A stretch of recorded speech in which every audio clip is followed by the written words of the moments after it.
Hello and welcome to Calypso Showcase. Tonight, we hope to learn all about the PANAZZ players, and to help us learn something about them, we've got two key players from that aggregation.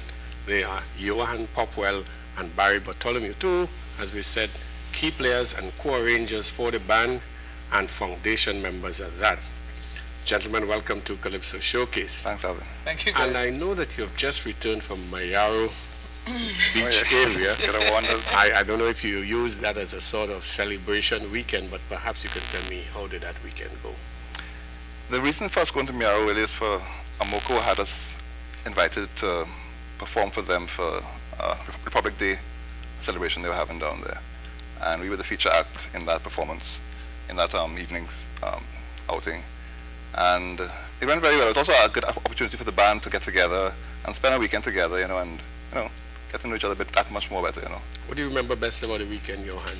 I slept a lot. Nah, it was fun. It was fun. Just having everybody together, being nearby the beach, you could get up any hour in the morning and just go and take a nice little bath and come back and have breakfast together.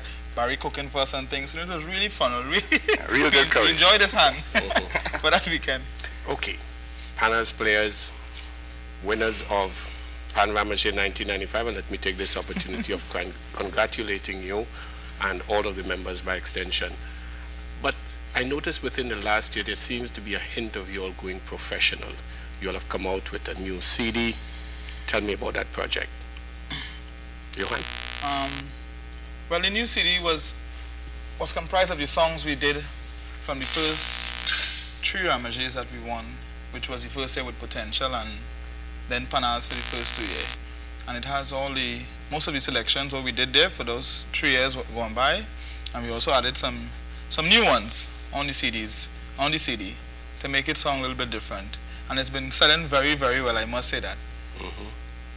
Well, and how did you, let's say, get into the studio? Which studio did you use, and how did you go about selecting some of the other material that you didn't use in Ramajé? Right. It was recorded at the Caribbean Sound Basin. That's our PANAZZ studio. It was recorded in October last year, I believe, and it took us 5 days really. 5 long days and nights and mornings. Like days, literally speaking. Yeah, it was a long project. Did you play as a group, or did you play individual instruments and then mix it after? Right. The first day we went in, the whole band performed together. So that was like our demo tape. Our guide track. Our guide track, you know. And the following day was the tenors. The next day was the so it was done individual and then mixed afterwards. Yeah. And the bass was second to last, and percussion was the last item to be added on. So it was an experience for us too, you know, a fun experience, a good learning experience. I must say the quality of the music is quite good. The reproduction, especially the bass, I thought didn't get that booming sound that you have got in some previous recordings. So I think it's a top of the line studio, so the equipment was, you know, to our advantage. How the sales been going? What has been the reaction from outside of Trinidad? The sales have been going quite well. I didn't expect sales to pick up that much locally, and it has really caught on quite well, you know. In the airport, it's going like hot bread, you know. Outside, it's going. I believe it's going pretty well, because I was in Miami last year, and I think you were there around that same time, and I went on a radio program, and it was an hour long, and it's a Len Pace. Right. He was the interviewer. Yeah. It's a top jazz DJ. Right. It's a jazz program. Right. Well respected in Florida. Has won a lot of awards. You know what's nice about it is that a lot of people, like you just said, a lot of people compliment the bass.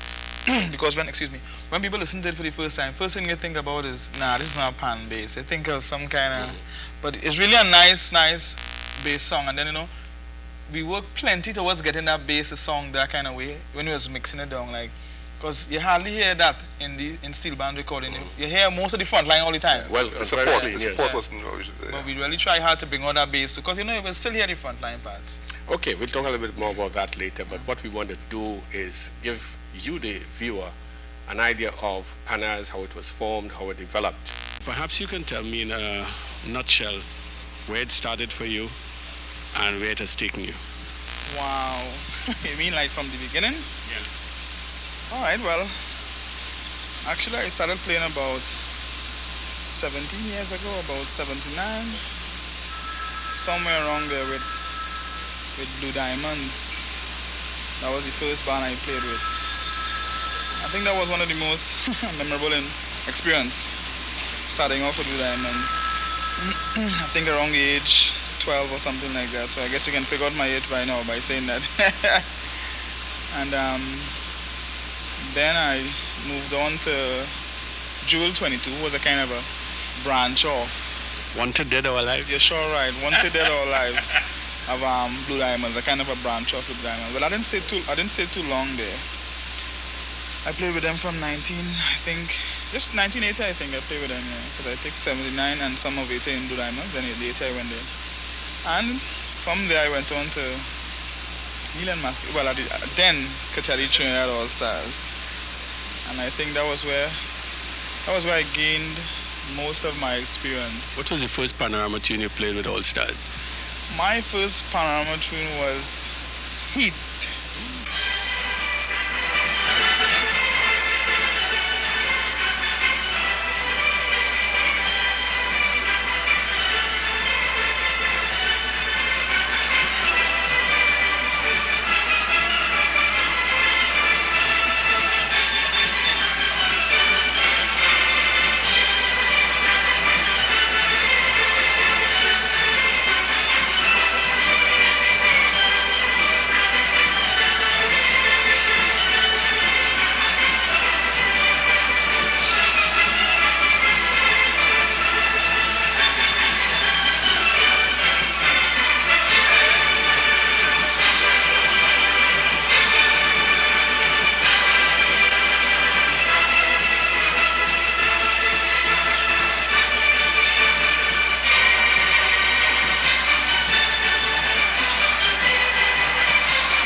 mother really who had a love for All Stars music, and she knew the secretary of All Stars. That was Barbara Critchlow at the time, and she used to go by the yard very often, and I used to go by Invader's pan yard. I used to always say I like Invader's music, and she liked All Stars. And she said come down one day and hear the band practice, and I liked the sound. And I think it was the following week after I heard the band practice, she said, well, go and talk to Barbara, you know, and see what she says, and if you can go and play maybe a season of Panorama with them or whatever, you know. And that's how I more or less started in All Stars during the Carnival season. What made you take a pan like the guitars?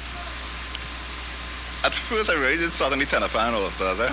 But you know, starting with All Stars on a tenor pan, you had to had some sort of background experience on the tenor pan, because it's a race you're going at. You have to memorize very quickly. You know, it's a sort of very energetic. Like jumping on a moving train. Yeah. I wasn't quite prepared for it, you know. But and then I knew the guitar section leader in that band, Don Tyson, and he encouraged me to come and try the guitar pan. You might get more luck with this pan, you know. And it wasn't easy, but it's your pan to start off on, you know. And from then I remained a middle order player. I've always heard that everybody in All Stars has a nickname. What's yours? At one point it was Irish, because that's where I was born. It remained at Irish, and then Irish and Barry went back to Barry after a while, you know. I think Irish wasn't funny enough or whatever, I don't know. So then you can tell me what Johan's zone is. Teats. I'm sure I'm smiling plenty in this interview. All right, well, in terms of what year are we talking about in terms of the first year that you started to play the pan? That was 1986. I believe that was Sukunya. You have the Sukunya? Yeah. And you went all the way to the Panorama final? No. You couldn't make it? I didn't make an appearance on the stage that year. The following year with Hammer, that's my first year I actually played on the stage with All Stars.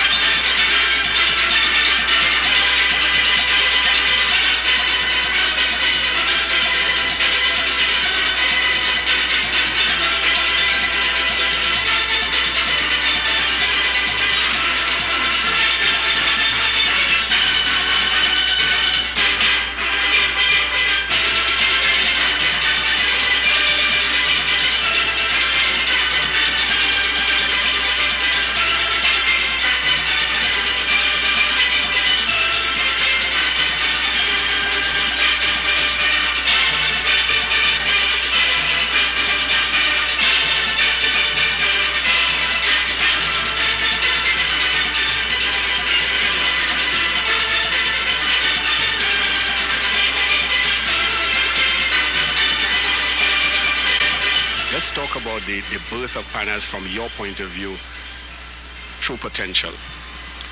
All right. We approached Potential Symphony to do our first year in Ramajé. The main reason for that was we didn't have a band, and we needed instruments to play, and we had some association with Potential previously. Johan used to drill the band for Panorama, and I used to come and play with the band for 2 years previous to us approaching them. And we knew the captain very well, Andy, and he was very willing to let us pick whatever players we wanted to pick for Ramajé, which is not the custom with most captains. You know, they would want to have some players from their own band, you know. And when we heard that, we were like, well, great, you know, we started calling out one list of names, and he was like, cool, you know, for the benefit of Potential Symphony, just to get, you know, their name back up there and whatnot. So we did that. We just picked some players who we figured could handle themselves without having to show them something, or players that also know their music theory and chord progressions, and that list of players came about pretty easily. It took some time deciding on the players, but eventually when we had them together, it was like we realized we had a winning team here, you know, and the results showed it, you know. So we went up there, and they allowed us to use their pans, and we used a couple players from Potential, a couple players from All Stars, a couple players from Desperado. That was the first year, but the band was called Potential, because that was their pans we were using. And of course, well, we know that we did Misty and Rainorama. And I would like to say this, and I hope this one gets in, with all this talking. We we didn't think of winning, that's the truth. But when Barry and myself got together, we were really taking our time and nitty-gritty in the chords and the structure and the melody, everything by ourselves. And we said to ourselves, this piece of music must, if not win, must reach the finals of PANAZZ this year. We were that confident, not in winning, but we were confident that the band would have reached to the finals. Well, and we know what happened afterwards. And then we won the preliminaries, we were happy. We won the semi-finals, we were more happy. And eventually we won the finals.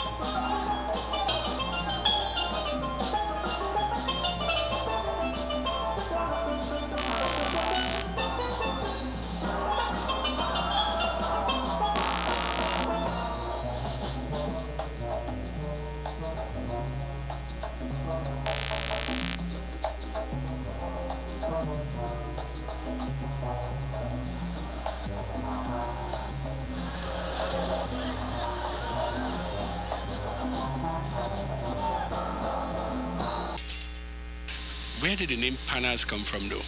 Oh, that's a nice one. Well, after we finished that year with Potential, we decided why not form our own band, Barry and myself. Actually, it was Barry, myself, and a girl named Jennifer, who plays within Focus now, my dear. She's gonna like this. She plays within Focus now. But eventually it ended up being Barry and myself.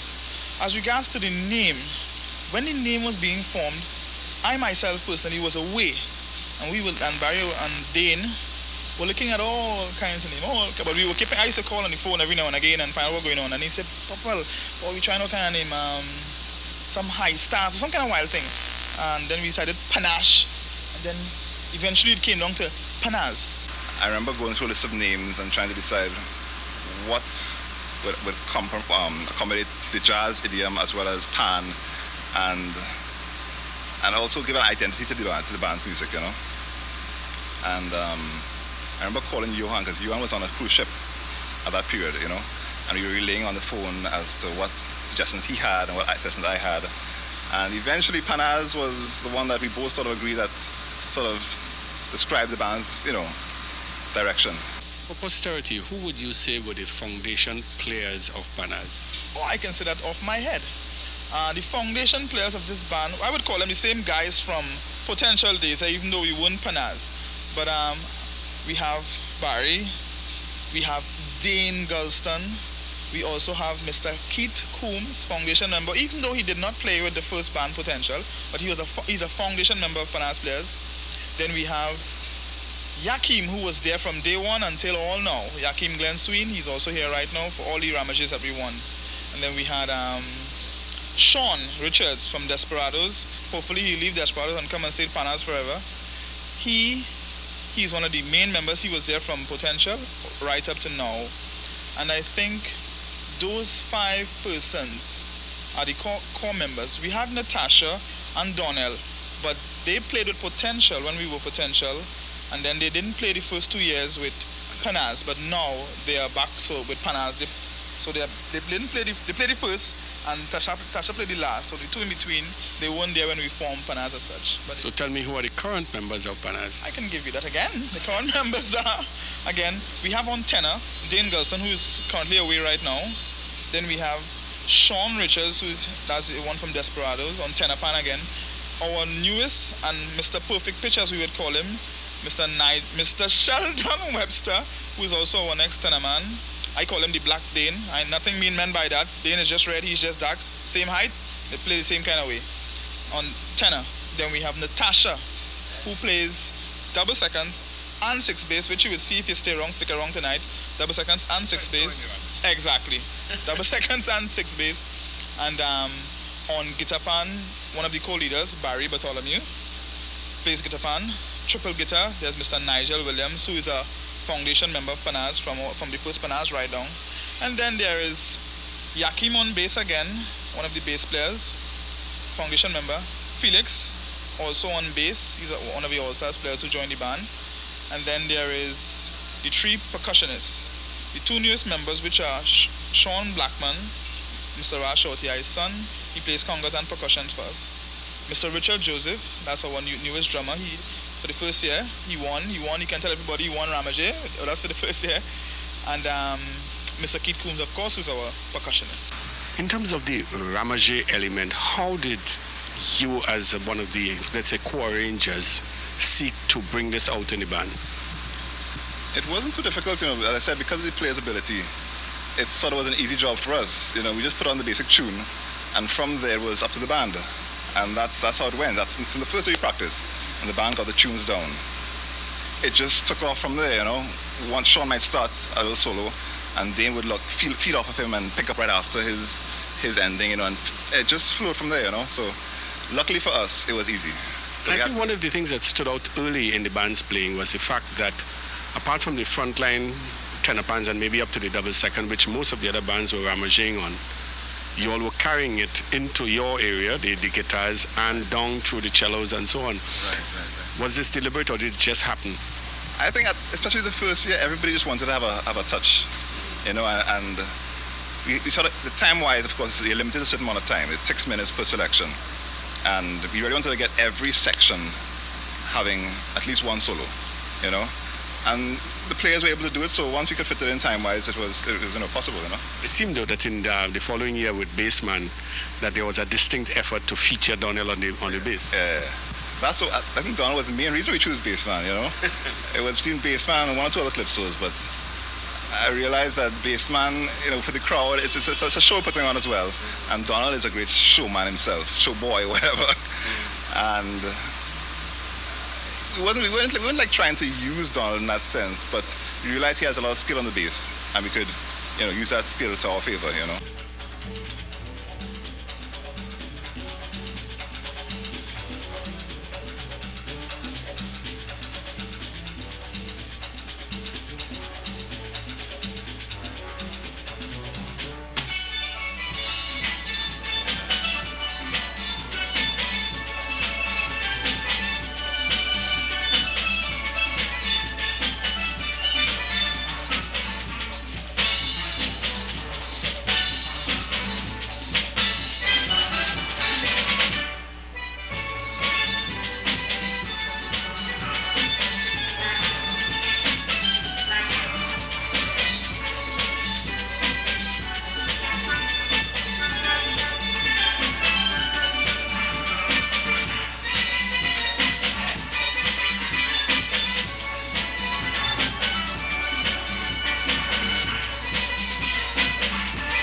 Don't do too much arrangement. What basically I might do, if it's a Calypso, I may do the introduction. Of course, Barry will help. We will do the introduction, and then the basic song, and then after the basic song, maybe try and put in a bridge, a gap in between, and then fellas, ramage. On the song, of course, some may play the verse, some may ramage on the chorus, whatever. Nah. And then you try to, after a couple of rounds of soloists, you bring back a little part of the song again, and then you go on again with solos and then an ending. We don't do too much arrangement, that's a fact.